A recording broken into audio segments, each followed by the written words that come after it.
And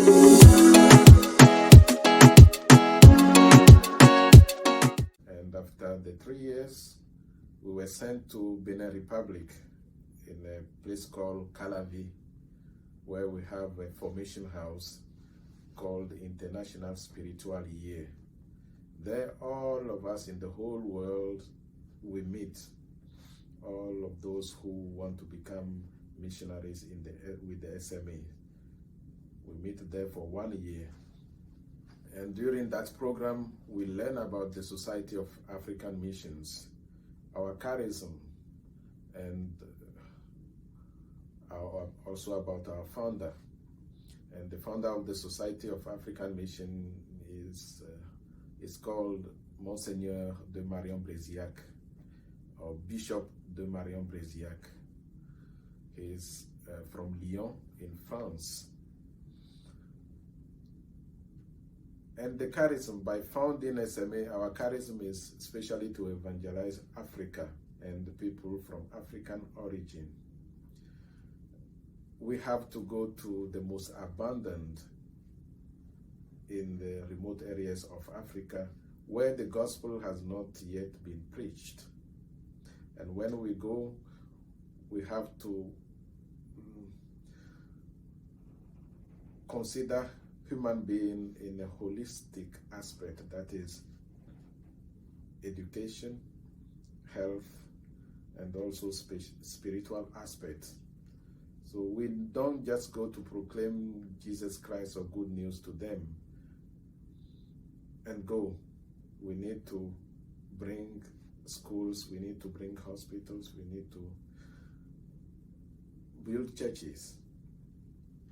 So that is what is being done since 1907 up to date.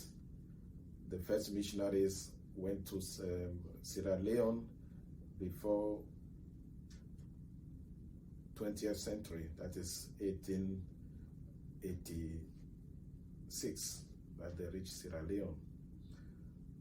And so we learn about all that has been done by the first missionaries in that place called Calavi for International Spiritual Year. And when we finish and they know that we have learned about SMA, now we are sent to now we become temporary members of SMA, and then we are sent to have an experience, missionary experience in other countries and in the primary evangelization areas. So I was sent in Nigeria. It was in 2006. I was sent in Nigeria to have my missionary experience. And there I was sent to the northern part of Nigeria, where it is a Muslim-dominated area, where we have a Sharia law. And it happened that during that time also, they burnt our cathedral down.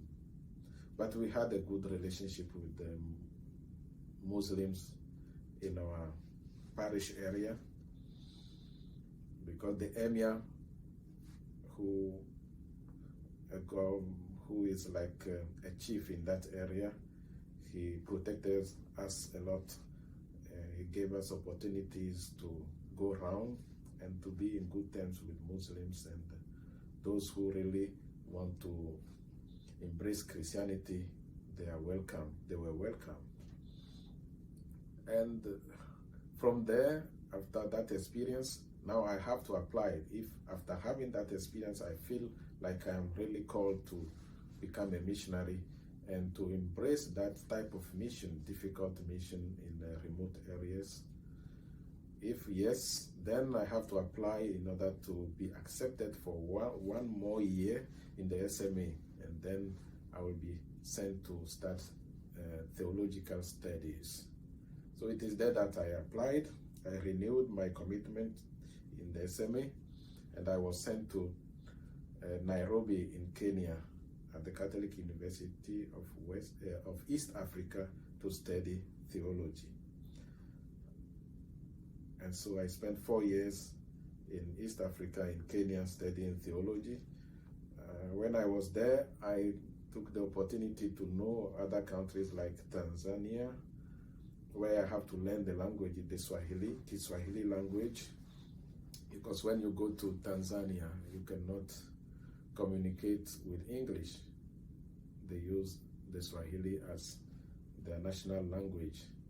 So it took me 2 weeks to learn their language, to read it very well. Even though I don't understand, I can proclaim the good news, the gospel in Swahili, and then people can understand. So 4 years in East Africa helped me to learn about the mission also in East Africa. And I know more Tanzania in terms of mission more than Kenya. Kenya, I was just there to study, but any vacation or holidays, I go to Tanzania in our various missions to stay with SMA priests and know and see how they are working, what they are doing exactly. So after the 4 years, I was ordained deacon, and then came back to Togo for 6 months pastoral work in the primary evangelization. And there were some realities also that I didn't know about my own country, where we have very difficult missions. And the place where I was really a very difficult mission, where we need to go, maybe spend 2 or 3 days visiting communities. We leave the central church in order to go to visit other churches. There we have communities that do not have church buildings, so sometimes we celebrate Mass under the trees. Other times we can also celebrate Mass in the houses. And most of the time it is in the classrooms, if at all the village has a school. So we have masses in those places, various places before. Now we can gather the funds in order to try to build something like church. And most of the time it starts with just a shelter made of branches, and then woods and branches and the grass we use to roof. And when it is improving, then we can use now the roofing sheet that is made of zinc. And gradually now we can build the walls made of clay. And gradually, if the community grows, then they can build a church with cement and roof it nicely. So it is like this. And when the community is well established, when the parish is well established, then we move forward. We leave the community that we founded to the diocesan clergy and move forward. That is our work. And so after the 6 months, I was ordained priest in Kara. That is the second big city of Togo, in the northern part of Togo. And I was sent to Ivory Coast. I was ordained on 17th December 2011. And in January already I was in Ivory Coast, my first mission country, that's Ivory Coast. And from there, in the capital city, I was sent to San Pedro for 2 years as assistant parish priest. And after that, I became parish priest, that is the pastor. So after 2 years only, I became the pastor. And 2 years after being the pastor, I have been transferred to Ghana in a very challenging mission also, the most difficult mission, SMA mission in Ghana, in a place called Oku, very remote place where we don't have good roads. In order to get to the place, sometimes you need to use only motorbike. And when you are at that place, no electricity, no clean water, no telephone network. So before you can communicate with others, you have to come out to the nearest small town to get network to communicate. So in that place, we mostly spend our days with people. Either you accompany them to their farms, because they are farmers, the majority are farmers.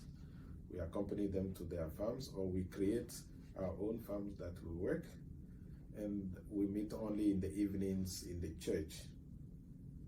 That mission has been opened by the Dutch province of SME. They tried their best to put a clinic and then a school.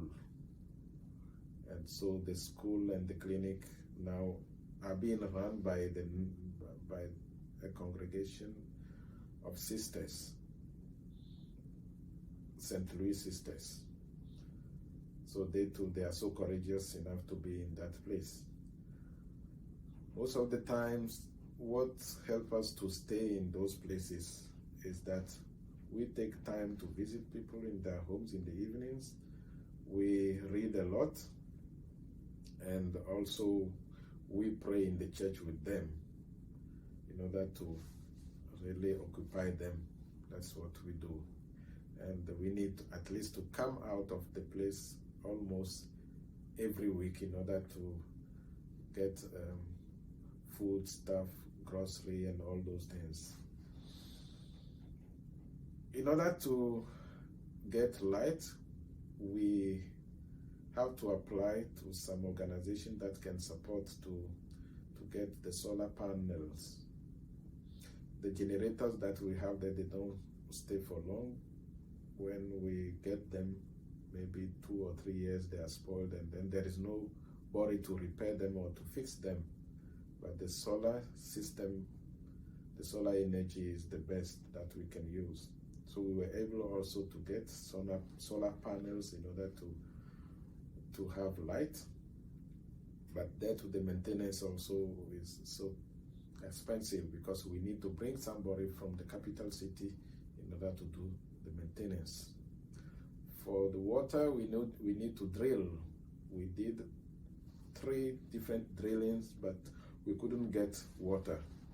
Or we can get water in it only during the rainy season. But dry season, everything is dried, we can't get water. We have to go to the river. And other work that we do as missionary work is to be able to go in the various communities to help them to get clean water. So we had a project of borehole drilling or wells, digging the wells, and this also needs some funds to do that. Those who are experts, we invite them to come to see, to investigate, to see whether it is possible to dig a well or drill a borehole. And if it is possible, then they bring their machines to do that. And then the villagers can get clean water, at least clean water, better than the water from river to drink. They need to be converted. And so when we go, that is the first thing, is to take care of their needs. The school, the clinic, and then clean water. When it is done, then they are now ready to listen to what you have come to tell them. That is the good news for them to become Christians. And when we are able to build a school, clinic, and then give them clean water, then they trust in us. They see that we have come to bring them good news. And indeed, it is good news for them to have all these things to better their lives. And Jesus said, I have come so that they may have life and have it abundantly.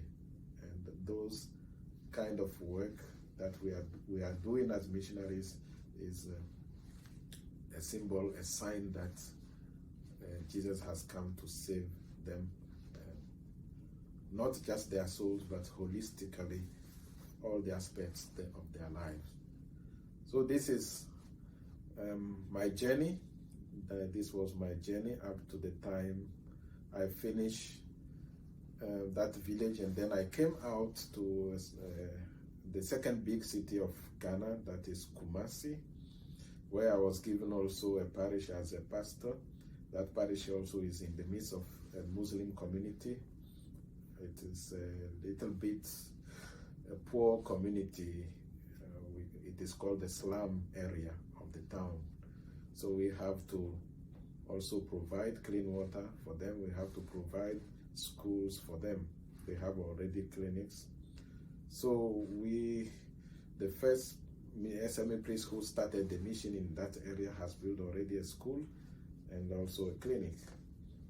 But now we are trying to build a hospital. The SMA in Ghana is trying now to build a hospital. We acquired already land and we need funds in order to start the hospital. And apart from that also we started opened a small school outskirts of the town, which is now growing.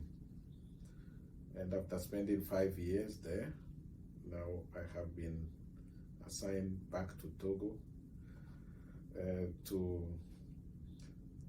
raise funds in order to continue the missions in our province in Togo. So after 1 year spent in Togo, now I am being sent to America to work. And the essence of our presence is to also see how the old churches in the Western world have been established, and also to see how the church is growing, and what I notice is that it's growing a little bit in some areas, but other areas it is shrinking compared to the church in Africa that is expanding. And it is also to see whether there are some aspect of our charism also in the United States. And here there are a lot, because we have people from Africa and people from African origin, because we want always to stick to our founders' aim in founding the Society of African Missions. So wherever we are in the world, we need to respond to that call to work with people from Africa, people who are from African origin. And so we find them a lot here, and they need also our help. So I can see that our mission also is here, because America is made of, it's a multicultural continent where we have many people from all over the world. So we find also Africans here. Those who are in problem, in difficulties, we need to talk to them and see our needs and see how we can help them. And so, the last aim of being here also is to render service, so that people also seeing what we are doing, they can also help us. Those who are already Christian, they can participate in our mission work by giving us some support in our mission, either material or financial or spiritual help, in order to continue our missions in mission work in Africa. So in my vocation journey, everything has not been smooth. I met with a lot of challenges. First of all, I have to leave my country. That was the first challenge. Traveling to go to another country that I don't know. And the most difficult thing is that I was traveling alone. When I left in 2002, it was in September, and then I have to go to Abidjan in Ivory Coast. I have to cross the whole Ghana by road and then reach Abidjan. The fear of unknown was there, but thanks to the help of the Holy Spirit, I was courageous enough to travel alone to reach that place. Secondly, 2 weeks after our arrival, the civil war broke in Ivory Coast, and this was very challenging, because I was thinking, are they going to send us back? Are we going to survive in this war? Well, when God calls you, He gives you all the means that you need. So we survived the war.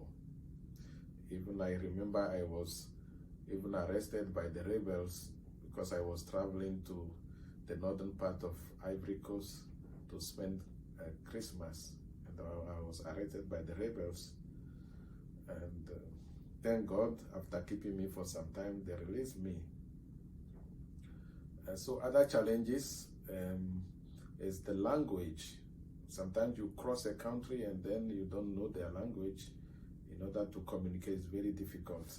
So I took it on myself to learn very fast other people's language and their cultures. And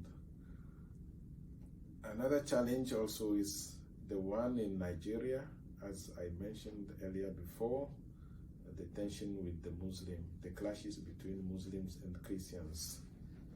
It was very challenging. And the same thing also happened when I went to in Kenya. My first year, I arrived in Kenya 2007 for theology. That one is clashes between the tribes after election. That is post-election violence. So we experienced that one also. So all the time that I pass in countries, I meet with the wars or confrontation, killings, and sometimes it's frightening, and you ask yourself, if you have to be a missionary in those places, can you survive? But we have a lot of our missionaries who worked in Liberia. Liberia has been devastated by civil war for many years, but the mission still continues. Those people, they need our presence. And because SMA priests are courageous enough to stay with them, that they really believe in God. Because it is not good that you go to proclaim the good news to people, and then when there is danger, you run and you leave them on their own. You need to be there and help them, comfort them, protect them.